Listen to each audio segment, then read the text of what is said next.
Emergency door నుంచి బయటకు వచ్చింది. వెనకాల మనకి మెయిన్ విండో ఉంటుంది కదా, బ్యాక్ సైడ్ విండో, అది ఒక ఆయన పగలు కొట్టాడు. దాంట్లో నుంచి కొంతమంది ఎమర్జెన్సీ విండో నుంచి ఒక 5 మెంబర్స్ అట్లా వచ్చారు.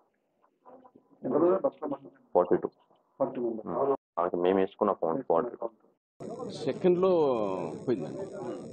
అంటే బైక్ వచ్చింది, ఇట్లా వచ్చారు, తను ఇట్లా వచ్చారు, లోపల పోయింది.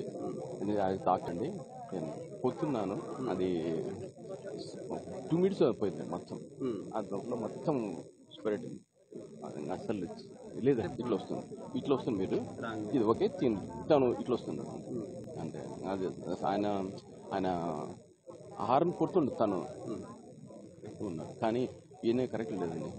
ఇట్లా వస్తుంది బైక్ 2 minutes అందరూ వచ్చారండి, పోలీసు వాళ్ళు, తర్వాత అందరూ, కలెక్టర్ మేడం, చాలా మంది మంటలు వచ్చింది, ఒక్కసారి వచ్చింది. నిజంగా వీడు ఇదంతా ఉంది, ఎక్కువ ఉంది, అర్థం కాలేదండి మాకు కూడా అట్లా వచ్చింది. నేను హిందూపూర్ నుండి మా బ్రదర్ దగ్గర పోతుండగా దారిలో బస్సులో అగ్గంటుకొని ఫుల్ ఫ్లేమింగ్స్ వస్తున్నప్పుడు అక్కడ ఉన్న జనాలందరినీ సైడ్కి తీసుకొని నా కార్లో నేను గవర్నమెంట్ హాస్పిటల్కి తీసుకువచ్చిన. ఎట్లా జరిగిందో క్లారిటీ లేదు, అక్కడ ఏం చూడలేము. మేము చూసే టైంకి ఫైర్ ఫుల్ ఓవర్గా ఉంది. బస్ దగ్గర పోయేంత కూడా స్పేస్ లేదు, అంత ఓవర్గా ఫైరింగ్ ఉంది రౌండ్గా చుట్టుపక్కల. బస్ చుట్టూ ఫైర్ ఉంది, ఎవరు బయట నుండి టచ్ చేసే కూడా లేకుండా, ఏం చేయనికి లేకుండా ఫైరింగ్ ఉండింది.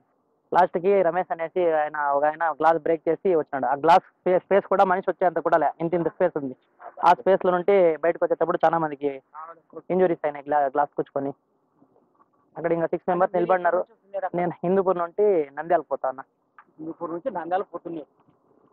ఎంతమంది ఉన్నారు దాంట్లో మామూలు? ఎంతమంది ఉన్నారో తెలియదు. వాళ్ళు 6 మెంబర్స్ నేను తీసుకొస్తాను హాస్పిటల్కి. ఇక్కడ బాగున్నారా వాళ్ళు? ఏం ప్రాబ్లం ఏం లేదు.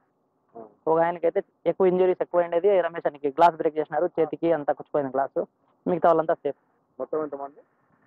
నేను తెచ్చిన 6 మెంబర్స్కి అక్కడ ఉన్నది ఎంతమంది ఉన్నారో తెలియదు. బస్ అంతా ఫుల్ ఉంది అంటున్నారు, స్లీపర్ కోచ్.